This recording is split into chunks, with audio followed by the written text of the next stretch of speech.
வாங்க சுட சுட பிரியாணியும் நான் சொன்ன அந்த மெயின் டிஷ்ஷும் சேர்ந்து கலந்து அடிச்சு சாப்பிடலாம், வேற லெவல் இருக்கும்.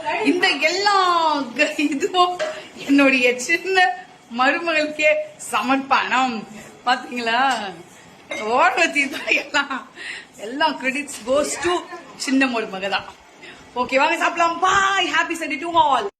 தயிர் பச்சடி ப்ராசஸிங்ல இருக்கு. இன்னும் அவங்க வந்து சீரா கலக்குவாங்க, உப்பெல்லாம் போட்டு கலக்குவாங்க.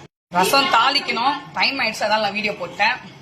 வெங்காய சாம்பார் நீங்க வேணா பாருங்க, நான் சொன்ன டிஷ்ஷை சேர்த்து சாப்பிடுங்க, வேற லெவல்ல மஜாவா இருக்கும். மதியவனுக்கு பெரிய மருமகள் சின்ன மருமகள் இதுக்கே சின்ன மருமகள் தான். அவங்க என்ன பண்ணிருக்காங்க, ஞாயிற்றுக்கிழமை இந்த கிச்சன் கில்லாடியில என்ன பண்ணிருக்காங்க பாருங்க.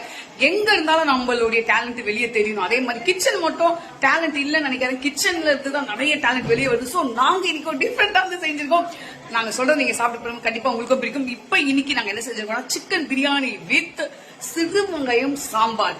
சோ நம்ம அந்த சிக்கன் பிரியாணில லைட்டா சிறு வெங்காயம் சாம்பாரை ஊத்தி சாப்பிட்டோம்னா வேற லெவல் இருக்கும். சீரியஸா சொல்றேன், நாங்க இதை ட்ரை பண்ணிருக்கோம், நீங்களும் ட்ரை பண்ணுங்க, வேற லெவல் இருக்கும். வாங்க நம்ம பிரியாணியை பார்க்கலாம். சின்ன மருமக தம் எதுல கட்டியிருக்காங்க பாத்தீங்களா, வேற லெவல்ல கட்டியிருக்காங்க. அம்மி கல்லு, அதுக்கு பிறந்த குட்டி கல்லு, இதுலதான் அது ஒளிஞ்சிருக்கு அந்த பிரியாணி. இதுதான் சின்ன மருமக செய்த சிக்கன் பிரியாணி.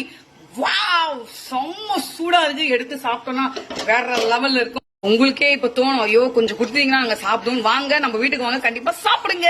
இதுதான் அந்த